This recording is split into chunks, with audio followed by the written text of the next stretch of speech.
مبارک ہے، رات کو لیٹتے ہیں، خواب میں میرے مصطفیٰ کی زیارت ہوئی، میرے نبی فرماتے ہیں عبداللہ بن مبارک بہرام مجوسی جو ہے اسے میرا سلام کہہ دینا۔ حضرت عبداللہ بن مبارک بیدار ہوتے ہیں، عراق کا سفر کرنے لگتے ہیں۔ بہرام مجوسی آگ کی پوجا کرنے والے کو کہتے ہیں آپ جب عراق میں پہنچے، عراق کے علماء کو معلوم ہوا عبداللہ بن مبارک تشریف لائے ہیں، تمام علماء جمع ہو جاتے ہیں، کوئی ہاتھ کو چوم رہا ہے، کوئی تمامے کو چوم رہا ہے، کوئی جبے کو چوم رہا ہے، کوئی دستار کو چوم رہا ہے، کوئی قدموں کو چوم رہا ہے۔ کہتے ہیں حضور کیسے اچانک آنا ہو گیا، خبر بھیج دی ہوتی، خبر کیوں نہیں بھیجی؟ حضور آنا ہی تھا تو بتا دیا ہوتا، لیکن عبداللہ بن مبارک خاموش ہے۔ کہتے ہیں میں کسی سے ملاقات کرنے آیا ہوں، میں کسی سے ملنے آیا ہوں۔ تمام علماء حیرت میں، وہ خوش نصیب کون ہے جس سے یہ اللہ کا ولی ملنے آیا ہے؟ وہ خوش نصیب کون ہے جس سے یہ اتنے بڑا علم رکھنے والا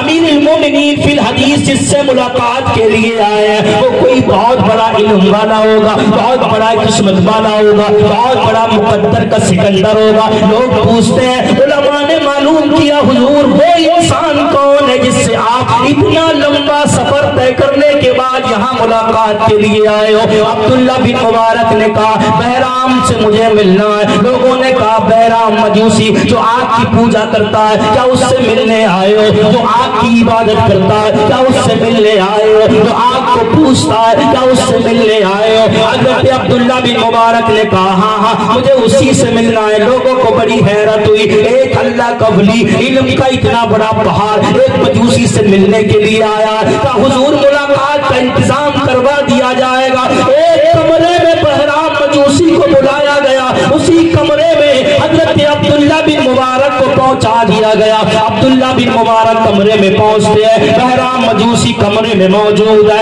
آپ نے اس کا ہاتھ پکڑ کے کہا اے بہرام سچ بتا تو نے کون سا نیک کام کیا ہے؟ بول سچ سچ بول، تو نے کون سا نیک عمل کیا ہے؟ بہرام مجوسی نے کہا میں نے کوئی عمل نہیں کیا، میں تو آگ کی پوجا کرتا ہوں، باقی میں کوئی عمل نہیں کرتا، میں تو آگ کی عبادت کرتا ہوں، باقی میں کوئی عمل نہیں کرتا۔ غریب آتے ہیں کھانا کھلا دیتا ہوں، ننگے آتے ہیں کپڑے پہنا دیتا ہوں، کوئی مانگنے والا آتا ہے جھولی میں ڈال دیتا ہوں، باقی میں نے کوئی عمل نہیں کیا۔ عبداللہ بن مبارک نے زور سے ہاتھ دبا کے کہا سچ سچ بتا دے کون سا نیک کام کیا ہے، سچ سچ بتا کون سا نیک کام کیا ہے۔ عبداللہ بن مبارک نے کہا ایسا کوئی خاص نیک کام تو یاد نہیں ہے، لیکن ہاں ایک نیک کام یاد آیا۔ کہا بتا وہ کون سا نیک کام ہے؟ بہرام مجوسی نے کہا میرا ایک بیٹا تھا، اس کی شادی کا انتظام کیا گیا، شادی سے ایک دن پہلے منڈے والے دن کھانا تیار کیا، میں نے کسی کی دعوت نہیں کرائی، پورے علاقے میں اعلان کرا دیا جتنے بھی غریب ہیں سب آ جائیں، جتنے بھی یتیم ہیں سب آ جائیں، جتنے بھی بیوہ ہیں سب آ جائیں، جتنے بھی زمیندار ہیں سب آ جائیں، جتنے بھی سرمایہ دار ہیں سب آ جائیں، جتنے بھی پیسے والے ہیں سب آ جائیں۔ آج ہماری خیراتوں کا بھی عجیب حال ہے، ہم خیرات کرتے ہیں تو دیکھتے ہیں زمیندار کہاں ہے میری پارٹی کا، اگر وہ علاقے میں گاؤں کی اس طرف ہے تو اس کی دعوت ہوتی ہے، پارٹی کو دیکھتے ہیں وہ ہمارا کینڈیڈیٹ کہاں ہے جس نے ہمیں ووٹ دیا تھا، اگر اس کی وہ علاقے میں اس طرف رہتا ہے تو اس کی دعوت ہے، اور اگر خلاف آدمی پڑوس میں رہتا ہے تو اس کی دعوت نہیں کی جا رہی ہے، یتیم پڑوس میں ہے تو اس کی دعوت نہیں ہے، بیوہ پڑوس میں ہے تو اس کی دعوت نہیں ہے۔ ایسی خیراتیں ہمارے منہ پہ مار دی جائیں گی۔ اگر دنیا دار کو راضی کرنے کے لیے خیرات کرتے ہو تو پھراؤ اپنی پارٹیوں کو، اگر مدینے کے تاجدار کو راضی کرنے کے لیے دعوت کرتے ہو تو سب سے پہلے پڑوس میں دیکھو یتیم کون رہتا ہے، بیوہ کون رہتی ہے، غریب کون رہتے ہیں۔ ہو سکتا ہے سالوں سال انہیں بریانی نصیب نہ ہوتی ہو سکتا ہے وہ دعا کرتے ہیں مولا ہمارے پڑوس میں کسی ایسے کو حاجی کو حج بھیج دے، تب وہ حج جائے گا، خیرات کرے گا، مولا اس کی خیرات میں سے ہم سب کو بھی پیٹ بھر کے کھانے کو مل جائے گا۔ بہت سے انتظار کرتے ہیں، باٹ میں رہتے ہیں کب اچھا کھانا ملے گا، لیکن ہم کرتے کیا ہیں؟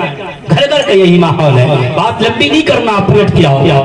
بہرام مجوسی کہتا ہے میں نے اعلان کر دیا جتنے بھی ہیں جو بھی ہیں جہاں بھی ہیں جتنا چاہیں کھائیں لے جائیں۔ اب کہتے ہیں غریب آئے کھا رہا ہے، یتیم آئے کھا رہا ہے، بیوہ آتی ہیں کھا کے جاتی ہیں، غریب آتے لے کے جاتے ہیں، صبح سے شام تک لنگر چلتا رہا، لوگ آتے گئے کھاتے گئے، لوگ آتے گئے لے جاتے گئے، لوگ آتے گئے کھاتے گئے لے جاتے گئے۔ بہرام مجوسی کہتا ہے صبح سے شام تک دعوت چلتی رہی، لوگ کھاتے رہے۔ کہتے ہیں شام کو جب رات ہو گئی، رات ہو جاتی ہے، جب رات ہو گئی تو کھانا بند ہو گیا، غلام تھک کے سو جاتے ہیں، ملازم تھک کے سو جاتے ہیں، تمام کھانا کھلانے والے لوگ چلے جاتے ہیں، تمام برتن اٹھا کے دھو کے رکھ دیے جاتے ہیں۔ رات کے 12 بجے تمام پورا شہر سکون سے سو رہا تھا، پورا عراق سکون سے سو رہا تھا، میرے ملازم، میرے نوکر، میری تمام کنیزیں سکون سے سو رہی تھی۔ رات کے 12 بجے اچانک ہلکی سی میرے دروازے پر دستک ہوتی ہے۔ ایک بار ہوئی، میری ہمت نہ پڑی اٹھنے کی، میں دن بھر کا تھکا ہوا تھا، دوبارہ پھر دستک ہوتی ہے، میں پھر نہ اٹھا، دوبارہ پھر ہلکا سا ہاتھ میری دروازے پہ لگتا ہے، میں نے سوچا کوئی مجبور پریشان ہے، رات کو میرے دروازے پہ آیا۔ بہرام مجوسی کہتا ہے میں بستر سے بڑی مشکل سے اٹھا، میں نے دروازہ کھولا تو دیکھا ایک نقاب پوش چہرے پہ نقاب پڑا ہوا ہے، اس کے ہاتھ میں ایک چراغ ہے اور چراغ کی بتی لپ لپا رہی ہے، چراغ بند ہونے والا ہے۔ اس نے بڑی ہلکی آواز سے کہا اے بہرام، میرے بچوں نے 3 دن سے کچھ نہیں کھایا ہے،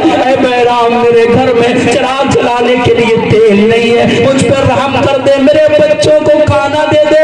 بہرام کہتا ہے میری آنکھوں میں خون دوڑنے لگا، میرے شریر میں غصے کے اثرات ظاہر ہوئے۔ میں نے کہا صبح سے شام تک کھانا چلتا رہا، یتیم آئے کھا کے چلے گئے، بیوہ آئی کھا کے چلی گئی، غریب آئے کھا کے چلے گئے، سرمایہ دار آئے کھا کے چلے گئے، اگر 3 دن سے تیرے بچوں نے کھانا نہیں کھایا تو آج کے دن میں لے کے کیوں نہ گئی؟ بہرام کہتا ہے جب میں نے تو نہ سنا، اس عورت، اس خاتون نے ایک جملہ کہا، میرے شریر کے روٹے کھڑے ہو گئے، میرے جسم کانپنے لگا، میرے قدم ڈگمگانے لگے اور میں کھڑا ہو کے کانپنے لگتا ہوں۔ اس خاتون نے کہا بہرام کیا تو مسلمانوں کے نبی کو جانتا ہے؟ اے بہرام کیا تو فاطمہ زہرا کو جانتا ہے؟ اے بہرام کیا تو علی مرتضیٰ کو جانتا ہے؟ بہرام نے کہا ہاں جانتا تو پر انہیں مانتا نہیں ہوں۔ اس خاتون نے کہا جو نبی ہے نا نبی اسی کی نواسی ہوں، میں فاطمہ کے دل کا چین ہوں، میں علی کی دلاری ہوں، میں کسی کے سامنے ہاتھ نہیں پھیلا سکتی، کسی سے بھیک نہیں مانگ سکتی۔ اے بہرام جب مجھے مشکلات نے گھیر لیا، میرے بچوں کی بھوک نے بے چین کیا تو میں رات میں تیرے سامنے آئی ہوں،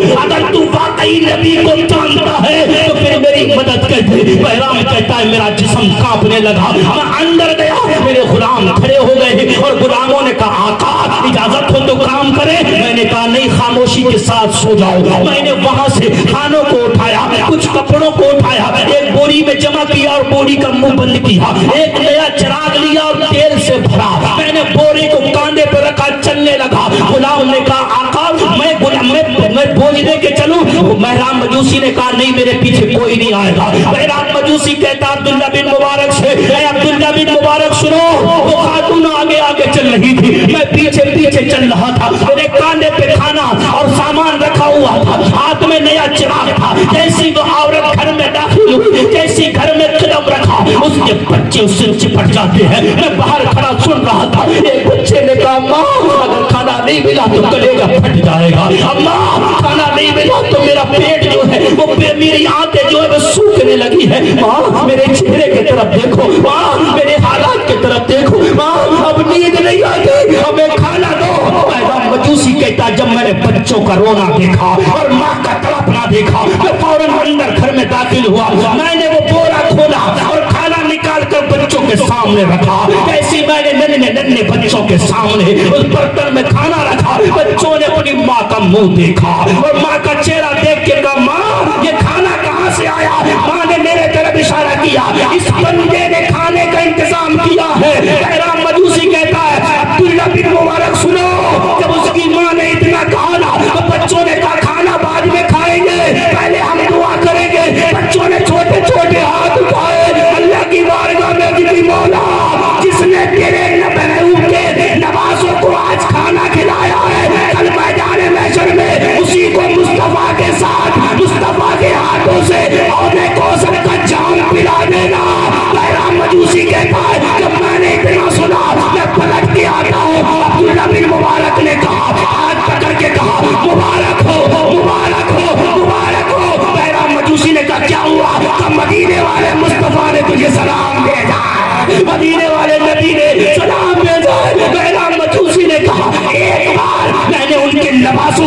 لگتی ہے تو انہوں نے مدینے سے سلام بھیج دیا.